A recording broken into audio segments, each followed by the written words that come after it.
పార్వతీ హృదయ హర హర, నా ప్రాణాలు తీసుకుపోవడానికి ఆ కాలయముడొస్తాడనుకున్నాను.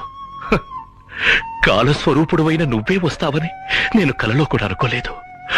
ధన్యోస్మి తండ్రి, ధన్యోస్మి. నీ ప్రాణాలు తీయటానికి వచ్చానని తెలిసినా ఇంత సాదరంగా ఆహ్వానిస్తున్నావే, నీకేమాత్రం భయంగా లేదా? లేదు. మరి భవభయహరుడనైనా నాకెందుకు భయంగా ఉంది? అది భయం కాదు మృత్యుంజయ, నాపై కరుణ వర్షించడానికి గంగలా పొంగుకొస్తున్న అభయం. భయమో అభయమో నాకే అర్థం కావటం లేదు.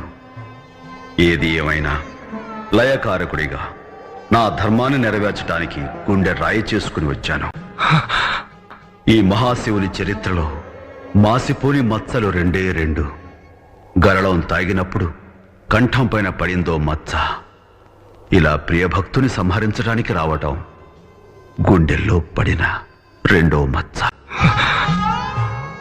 ఓ కఠిన కర్కశ పాషాణ వజ్ర సదృశ పాశమా, వెళ్ళు.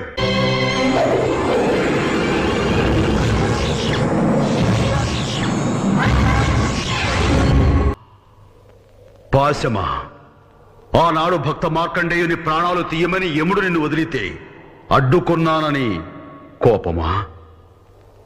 వెళ్ళు. ఏమిది? ఈ దిక్పాలకుని ఆజ్ఞకే ధిక్కారమా? ఏమై ఉంటుంది? నువ్వేంటి పెట్టేది? నా ఊపిరినంత వరకు నిన్ను ఈ గడపలో కాలు పెట్టనివ్వను. పో. ఇంకోసారి ఆ మాట అన్నావంటే మళ్ళీ నీ కడుపులో కాలు పెట్టు.